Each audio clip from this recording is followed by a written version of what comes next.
បើអ្នកចង់ឆាសាច់គោជាមួយអង្ករកញ្ឆែតឲ្យមានរសជាតិឈ្ងុយឆ្ងាញ់អាចធ្វើតាមវិធីនេះបានគ្រឿងផ្សំសាច់គោ300-500 ក្រាមហាន់ស្តើងអង្ករកញ្ឆែតលាងស្អាតខ្ទឹមស្បួន5កំពឹសចិញ្ច្រាំម្ទេសស្រស់តាមចំណូលចិត្តទឹកត្រី1ស្លាបព្រាបាយប្រេងខ្យង1ស្លាបព្រាបាយស្ករស1ស្លាបព្រាកាហ្វេម្រេចបុកបន្តិច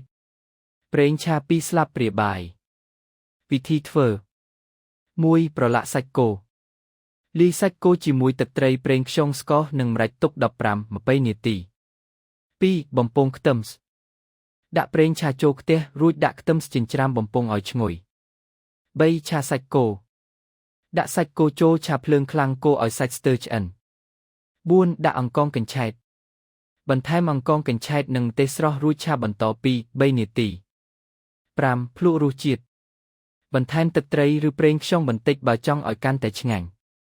គន្លឹះឲ្យឆ្ងាញ់ឆាភ្លើងខ្លាំងដើម្បីឲ្យសាច់គោទន់មិនរឹង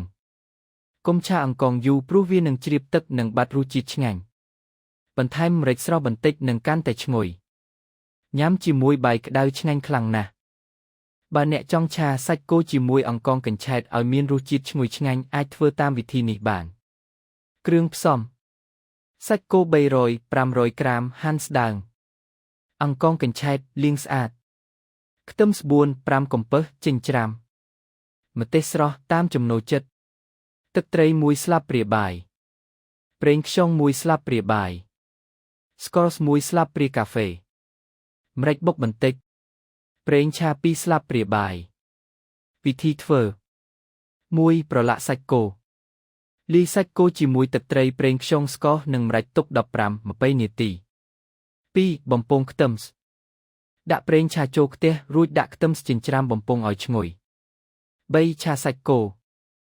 ដាក់សាច់គោចូលឆាភ្លើងខ្លាំងកូរឲ្យសាច់ស្ទើរឆ្អិន4ដាក់អង្ករកញ្ឆែតបន្ថែមអង្ករកញ្ឆែតនិងម្ទេសស្រស់រួចឆាបន្ត2-3នាទី5ភ្លក្សរសជាតិបន្ថែមទឹកត្រីឬប្រេងខ្យងបន្តិចបើចង់ឲ្យកាន់តែឆ្ងាញ់គន្លឹះឲ្យឆ្ងាញ់ឆាភ្លើងខ្លាំងដើម្បីឲ្យសាច់គោទន់មិនរឹងកុំឆាអង្ករយូរព្រោះវានឹងជ្រាបទឹកនិងបាត់រសជាតិឆ្ងាញ់បន្ថែមម្រេចស្រស់បន្តិចនឹងកាន់តែឈ្ងុយញ៉ាំជាមួយបាយក្តៅឆ្ងាញ់ខ្លាំងណាស់បើអ្នកចង់ឆាសាច់គោជាមួយអង្ករកញ្ឆែតឲ្យមានរសជាតិឈ្ងុយឆ្ងាញ់អាចធ្វើតាមវិធីនេះបានគ្រឿងផ្សំសាច់គោ300-500 ក្រាមហាន់ស្តើងអង្ករកញ្ឆែតលាងស្អាតខ្ទឹមស្បួន5កំពឹសចិញ្ច្រាំម្ទេសស្រស់តាមចំណូលចិត្តទឹកត្រី1ស្លាបព្រាបាយប្រេងខ្យង1ស្លាបព្រាបាយស្ករស1ស្លាបព្រាកាហ្វេម្រេចបុកបន្តិចប្រេងឆា2ស្លាបព្រាបាយវិធីធ្វើ1ប្រឡាក់សាច់គោលាយសាច់គោជាមួយទឹកត្រីប្រេងខ្យងស្ករនិងម្រេចទុក15-20នាទី2បំពងខ្ទឹមដាក់ប្រេងឆាចូលខ្ទះរួចដាក់ខ្ទឹមចិញ្ច្រាំបំពងឲ្យឈ្ងុយ3ឆាសាច់គោដាក់សាច់គោចូលឆាភ្លើងខ្លាំងកូរឲ្យសាច់ស្ទើរឆ្អិន4ដាក់អង្ករកញ្ឆែតបន្ថែមអង្ករកញ្ឆែតនិងម្ទេសស្រស់រួចឆាបន្ត2-3នាទី5ភ្លក្សរសជាតិបន្ថែមទឹកត្រីឬប្រេងខ្យងបន្តិចបើចង់ឲ្យកាន់តែឆ្ងាញ់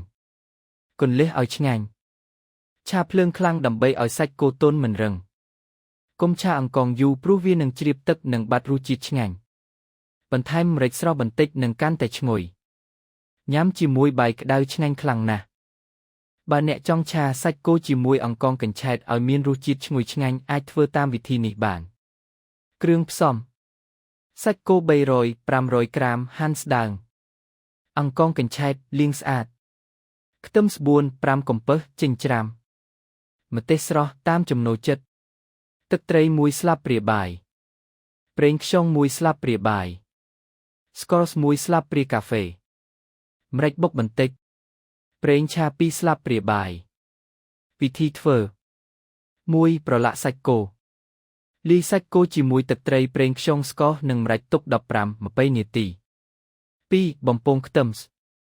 ដាក់ប្រេងឆាចូលខ្ទះរួចដាក់ខ្ទឹមចិញ្ច្រាំបំពងឲ្យឈ្ងុយ3ឆាសាច់គោ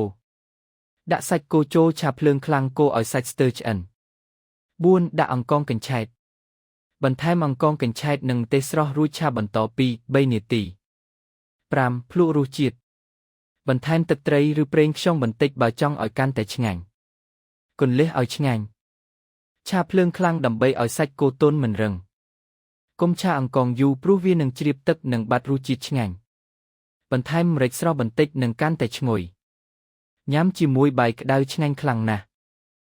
បើអ្នកចង់ឆាសាច់គោជាមួយអង្ករកញ្ឆែតឲ្យមានរសជាតិឈ្ងុយឆ្ងាញ់អាចធ្វើតាមវិធីនេះបាន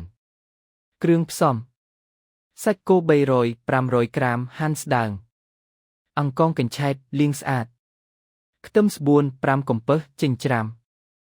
ម្ទេសស្រស់តាមចំណូលចិត្តទឹកត្រី1ស្លាបព្រាបាយ